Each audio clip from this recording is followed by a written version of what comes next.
Hi, it's Llarold, and today I'm going to talk about how to play Brewmaster Monk in The War Within. This video is going to focus on leveling dungeons and delves, since that is the content that will be available during the first few weeks of the expansion. Raids and Mythic Plus dungeons will come along later, and we will talk about those more once they come along. So let's get into it, but first don't forget to like and subscribe. So let's start with leveling. That is the most pertinent thing. Brewmaster Monk is a really strong leveling spec, one of the best. It is unfortunately overshadowed by Windwalker Monk, one of the top two specs, I would say. Right after Bear Druid, I think Windwalker Monk is the number 2. So you can play Brewmaster, it's very good, and if you want to run dungeons or find yourself struggling to stay alive at any point toward the end of leveling, I would recommend Brewmaster Monk. But I will be playing Windwalker. I played it during the beta, I loved it, it is so good and so fun now, and my talent setup will look more or less like this. I will link this in the video description along with the Brewmaster talent setup.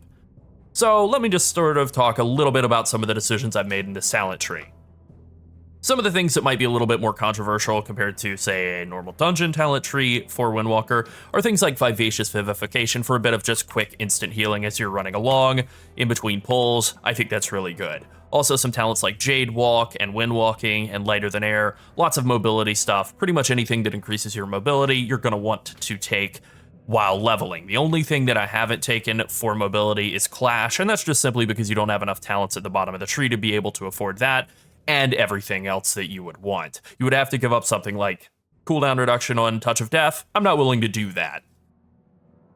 As for the right-hand side of the tree, this is pretty much a normal Mythic Plus setup for Windwalker Monk that I've just adopted to run for leveling. The couple of changes I've made have been I'm taking Spiritual Focus instead of drinking Horn Cover. I don't want my Storm, Earth, and Fire cooldowns to last longer. I want them to be shorter. I want to have my cooldowns available more often while leveling rather than doing more burst damage when I'm going to kill everything in probably 5 or 6 seconds anyway. I've also taken Flurry of Zwin over Hit Combo, and that's because I don't think I'll be able to sustain combo strikes over long periods of moving between enemies. I want big procs of damage. Now, maybe there's some other changes you could make to give yourself more damage procs through the leveling process. I don't really think it really matters all that much. This isn't going for speed, this is just going for quality of life while leveling, and so a normal Mythic Plus setup is pretty much the approach you're going to want to take, but with a little bit more burst damage, proc-y stuff, and less damage buffs. As for the hero talent tree, I prefer Conduit of the Celestials. It gives you this massive damage cooldown on a 90-second cooldown, and it is just really, really good. It helps you burst down rares, helps you burst down quest mobs. It's really strong. Now, I think the approach I'm going to take is the middle tree first. It gives you this damage talent, and this mobility talent. I think that's really good, and then I'll take Unity Within at the end just for, you know, a bit more value. Then I think I'm going to take the right-hand side here. This gives you a bit of a situational damage talent, another damage talent, sort of damage proc talent, and then also sort of a minor stat proc talent as well. I think that's the approach I'm going to go with. And then the left-hand side of the tree, the top talent is a bit of a damage talent. That's good, but then there is sort of some cooldown reduction, whatever going on, and then just some straight up like self-healing utility, not quite as valuable. So I'm going to be going middle, right, left. That is my preferred approach for the leveling process as Windwalker.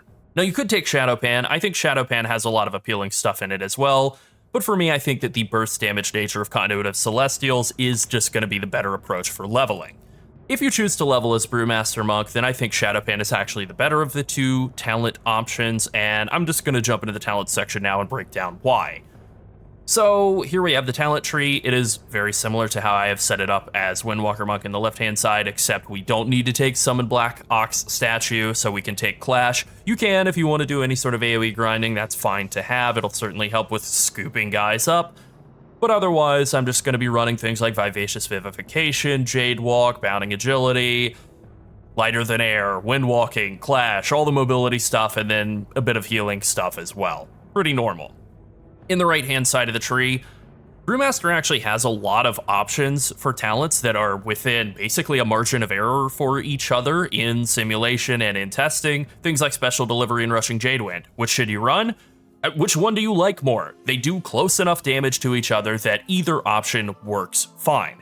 So I think for simplicity's sake, Special Delivery is the better choice. There's a lot of other stuff in this talent tree that's pretty good and competitive with its options. Yeah, I think that Weapons of Order at this point is probably the better of the two options in all situations over Press the Advantage. Press the Advantage is a sort of a deceptive talent that seems like it's simpler, but it's actually quite a bit more complicated to really maximize its value.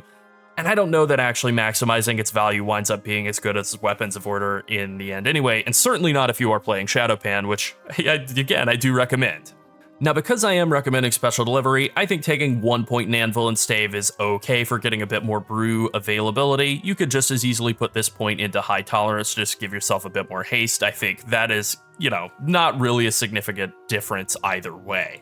You could also put it in Facepalm. That's probably what I'm going to do, just to give myself a bit more consistent single target damage. I will put this point into Facepalm so that I can blackout combo Tiger Palm and kill bosses and big rares more effectively instead of bothering with either Anvil and Stave or High Tolerance. Now, as for the hero spec, I really prefer Master of Harmony. I think it is a much more interesting talent tree, getting 2 charges of Celestial Brew thanks to Endless Draft, getting lots of damage out of pressing Celestial Brew and out of Purified Spirit and out of Coalescence. All of these damage bonuses combining together, Overwhelming Force turning Rising Sun Kick, Blackout Kick, and Tiger Palm into AoE cleaves instead of pure single target. I think Master of Harmony is a much better tree, much more interesting, just a lot better. But for leveling, Shadowpan does the following. It gives you 35% increased Keg Smash damage, it gives you 20% increased Keg Smash and Spinning Crane Kick damage, and I guess Tiger Palm damage too, and then it gives you 12% armor penetration. It also just gives you these sort of random-ish bursts of damage through flurry charges every time you spend 300 energy, which is a fair amount.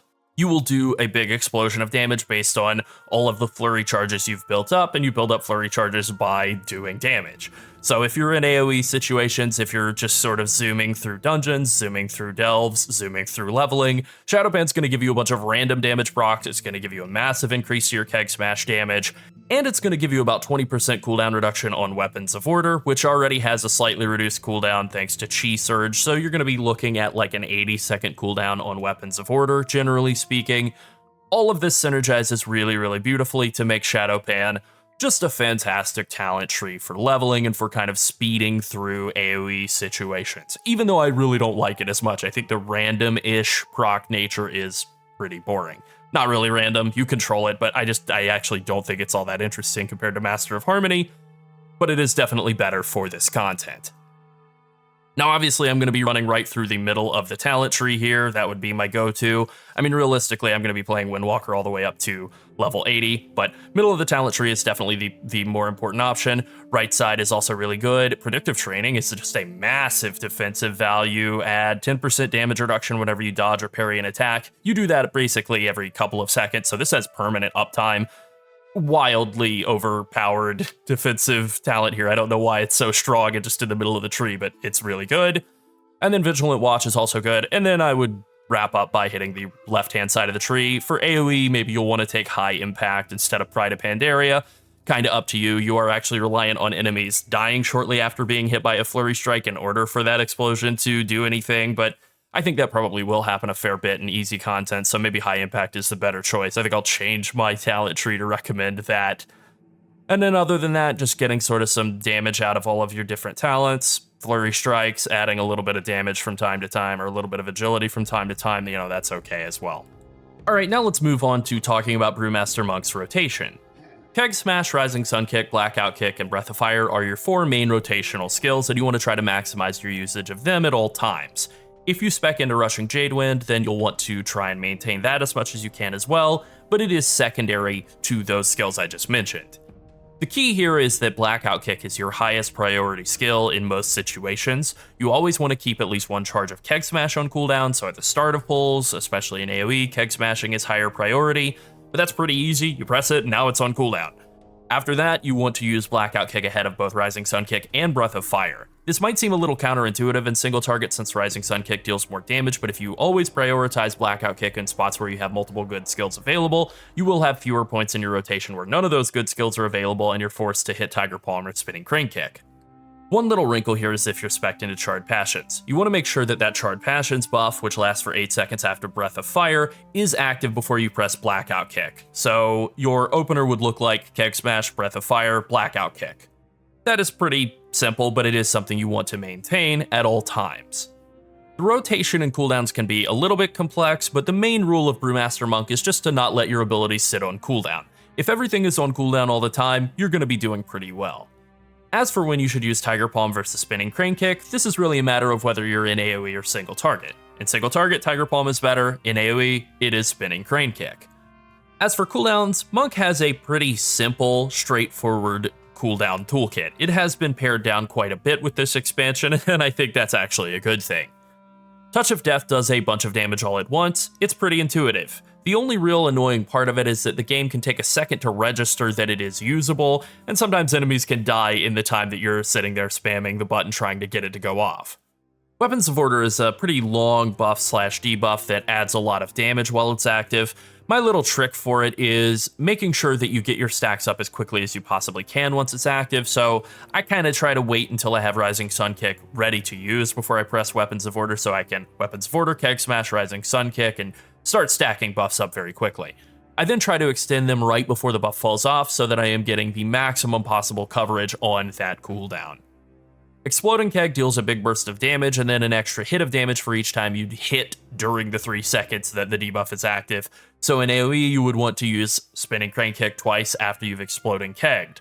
In single target, that's not necessary, and if you're using Rushing Jadewind, you want to refresh it before casting Exploding Keg, but, you know, if you're not, then I guess don't worry about it. As for defensive cooldowns, they're really straightforward as well. Fortifying Brew and Dampen Harm both reduce your damage taken from all types. You use them to do that.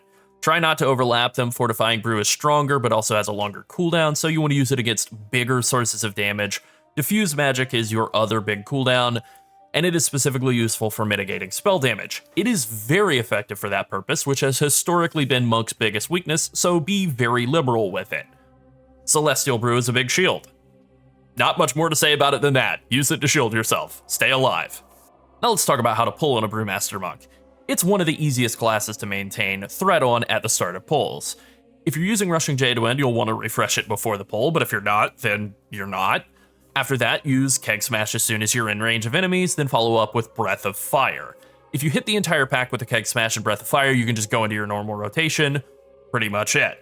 If you missed anything, or if you have any mobs trying to run around and eat people, you can hit them with Spinning Crane Kick just to make sure that you've hit everyone and gotten threat, and then specifically hit those mobs with a Blackout Kick and a Rising Sun Kick, and then you can proceed into your normal rotation from there.